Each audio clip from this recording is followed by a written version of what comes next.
ल गुरु बाबा जानुभयो ल ल ठिक छ केही छैन। गुरु ल स्टार्ट भइसक्यो। आज हामी ताप्लेजुङको फुङलिङ नगरपालिका वार्ड नम्बर 7 मा निवासी पुण्यप्रसाद पौडेलजीको घरमा छौँ।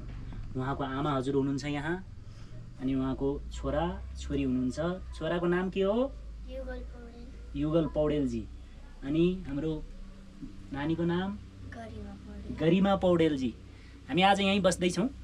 हाम्रो सर्वोच्च हिमालय सिद्ध सम्पत्ति यात्रा आज पहिलो दिनभन्दा पनि हुन्छ। हाम्रो यात्रा नै यहीँबाट सुरु हुनेछ। अब यहाँसम्मको यात्रालाई खासै यात्रा हामीले मानेका छैनौँ। यहाँदेखि यात्रा सुरु हुँदैछ। ताप्लेजुङको पवित्र भूमिबाट पुण्यप्रसाद पौडेलजीको घरबाट नै हामीले यो पुण्य कार्य सुरु हुने भइरहेको छ। भोलि हामी यहाँबाट रानी पुलसम्म जान्छौँ, अनि यसरी नै कञ्चनजङ्घा हुँदै हामी कुम्भकर्णसम्मको यात्रा पनि गर्नेछौँ। यो पटक कुम्भकर्ण एक दिनको यात्रा रहेछ, त्यसलाई पनि हामी थप्नेछौँ। 11वटा हिमालयहरूको यात्रा हुनेछ।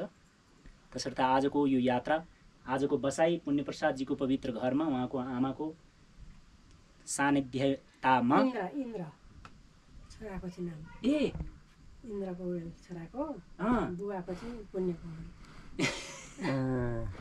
बाजेको नाम पुण्यप्रसाद पौडेल हो। पुण्यप्रसाद पौडेलजीको घरमा छौँ हामी। उहाँको छोरा हुनुहुन्छ इन्द्र पौडेलजी। अघि हामीले उहाँसँग भेटेर यहाँ आएका छौँ।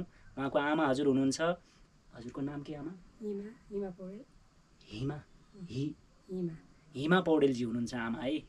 हामी यो बसाइ यहाँ बस्दैछौँ आज। यहीँबाट हामीले धेरै कामहरू गरेर भोलि बिहानको यात्रा तयार गर्नेछौँ। ओम नमो सिद्धाय। बाई खै त बाई बाई आजलाई देऊ।